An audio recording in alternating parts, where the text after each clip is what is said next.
अस्सलाम वालेकुम एवरीवन जी। तो कैसे सब, होपफुली सब ठीक ठाक अपने घरों में सेम, हम भी अल्हम्दुलिल्लाह ठीक ठाक जी। तो आज मैं लेके आई हूँ आपके लिए लाहौरी फ़िश की रेसिपी, और ये बहुत ज़्यादा सीक्रेट रेसिपी है और मुझे उम्मीद है जी आज से पहले आपने इस तरह की फ़िश कभी भी नहीं खाई होगी। आज हम इसमें ऐसे सीक्रेट इंग्रेडिएंट्स ऐड करेंगे जो कि आज से पहले आपने कभी भी फ़िश को बिल्कुल भी नहीं लगाए होंगे। सो जल्दी से इस वीडियो को लाइक कर दें और चैनल को सब्सक्राइब कर दें और बेल के आइकन को प्रेस कर दें। बहुत शुक्रिया। यहाँ पे तकरीबन मेरे पास 2 किलो फ़िश है, ठीक है, और उसको मैंने इजीली वॉश कर लिया और इसकी वीडियो आपको वीडियो के लास्ट पे मिल जाएगी और ऊपर आई बटन में भी मैं वीडियो दे देती हूँ। बहुत डिफरेंट तरीके से मैंने इसको वॉश किया था और बहुत जल्दी हो गई थी। सो आप इसको इस रेसिपी को भी ज़रूर देख लीजिएगा। अब इसके ऊपर मैंने मैदे को स्प्रिंकल कर दिया, ठीक है। आपने किसी एक अदद स्ट्रेनर में मैदा रख के तो उसको इस तरह जी छन्नी की मदद से इसको स्प्रिंकल करना है। बिल्कुल इसी तरह आपने डीपली इसको डीप नहीं करना, जिस तरह हम इसको डीप फ्राई करने के लिए डीप करते हैं वैसे आपने बिल्कुल भी डीप नहीं करना है। इसको हल्का सा अपने मैदे को इसके ऊपर हर एक के ऊपर स्प्रिंकल करना है। और फिर जी आपने क्या करना है, आपने जल्दी से इसकी साइड्स चेंज करना स्टार्ट कर देनी है। और फिर जी आपने साइड्स चेंज करके फिर से इसी तरह इसके ऊपर मैदे को स्प्रिंकल करना है और आपने इसको एक साइड पे रख देना है तकरीबन 10 से 15 मिनट के लिए।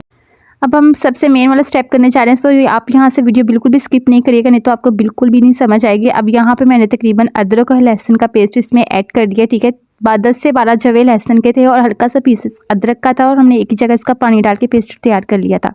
उसके बाद जी मैंने इसमें इमली का पल्प ऐड किया था, ठीक है। आपने इमली को इस तरह गर्म पानी में भिगो के रख देना है और बाद में इसकी गुठलियाँ निकाल के आपने इसको इजीली ग्राइंड कर लेना है और इमली का पल्प रेडी हो जाएगा। उसके बाद आपने एक अदद इसमें लेमन ऐड करना है। अब अगर आपके पास बाज़ार से लाया हुआ मछली का मसाला मौजूद है तो आप वो इसमें ऐड कर सकते हैं, नहीं तो मैंने घर का बनाया हुआ है क्योंकि बाज़ार से लाया हुआ बहुत महंगा पड़ता है। सो आप घर में 100 रुपीज़ में भी अच्छा खासा वाला मसाला रेडी कर सकते हैं। उसका लिंक ऊपर वीडियो में नज़र आ रहा है, आप उसको प्रेस कर लें। पहले उस मसाले की रेसिपी देख लें और बाद में यहाँ से कंटिन्यू कर सकते हैं, नहीं तो आप वीडियो के लास्ट पे इस वीडियो को ज़रूर वॉच कर लीजिएगा। उसके बाद मैंने इसमें नमक ऐड कर दिया था। नमक हस्बे ज़रूरत हस्बे जायका आपने ऐड करना है, ठीक है। उसके बाद मैंने इसमें हल्दी पाउडर ऐड किया था। ये दोनों स्पाइसेस ऑलरेडी मसाले के अंदर मिक्सअप हैं, ठीक है, लेकिन फिर भी इनमें थोड़ी कमी पेशी हो जाती है। सो आप बाद में टेस्ट के अकॉर्डिंग इसमें ऐड कर सकते हैं। हल्दी जस्ट फॉर कलर के लिए है और जो नमक है उसका टेस्ट आप ऊपर या नीचे हो सकता है, आप अपने टेस्ट के अकॉर्डिंग इसमें नमक ऐड कर लीजिएगा।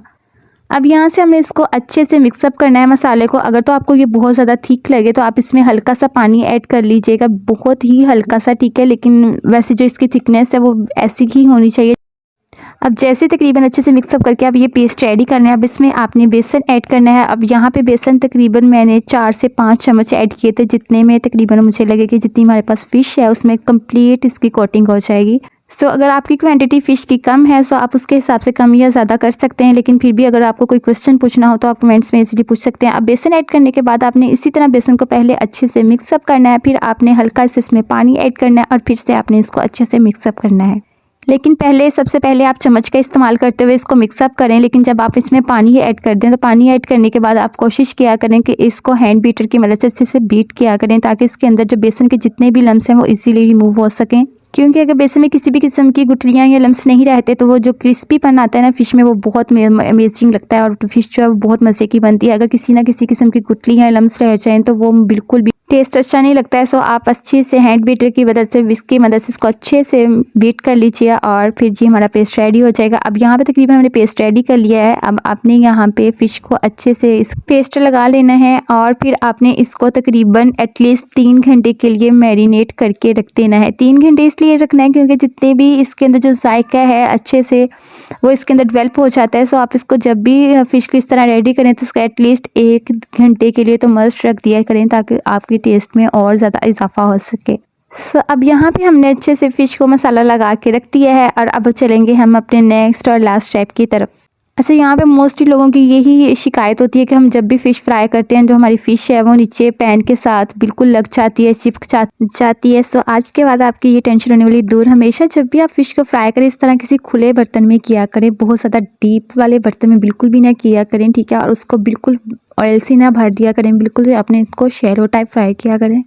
इसके बाद ये आपकी फ़िश बहुत सुपर डुपर वाली फ्राई होगी। उसके बाद आपने इसको मीडियम टू लो फ्लेम पे फ्राई करना है, ठीक है। बहुत ज़्यादा हाई फ्लेम पे नहीं करना। हाई फ्लेम पे करेंगे तो आपकी फ़िश अंदर से बिल्कुल कच्ची रह जाती है जो कि खाने में बिल्कुल भी अच्छी नहीं लगती है। सो आपने मीडियम टू लो फ्लेम पे फ़िश को फ्राई करना है और यहाँ पे तकरीबन हमारी हल्की फुल्की सी तकरीबन अच्छी खासी सी बैक से हो चुकी है। अब हम इसकी साइड चेंज करेंगे और साइड भी बहुत अच्छी इसकी लुक नज़र आ रही है। Check it out. वो सबसे पहले हमने भी साइड ऐड किया था सो वो थोड़ा सा ज़्यादा रेड हो गया, लेकिन बाकी बिल्कुल ही हमारे बहुत अच्छे गोल्डन टाइप के फ्राई हो चुके हैं। और अब हम इनकी साइड्स चेंज करेंगे, लेकिन आप इसके कि साइड चेंज करने के लिए कुछ कैचर यूज़ किया करें, क्योंकि उससे भी बहुत अच्छी साइड चेंज होती है। यहाँ पे मैं चम्मच के साथ लगी हुई थी, लेकिन चम्मच की वजह से मुझे मुश्किल पेश आ रही थी, इसलिए फिर मैंने इजीली एक अदद कैचर का इस्तेमाल किया। और ये है जो तकरीबन 15 मिनट्स के बाद ये हमारी फ़िश है।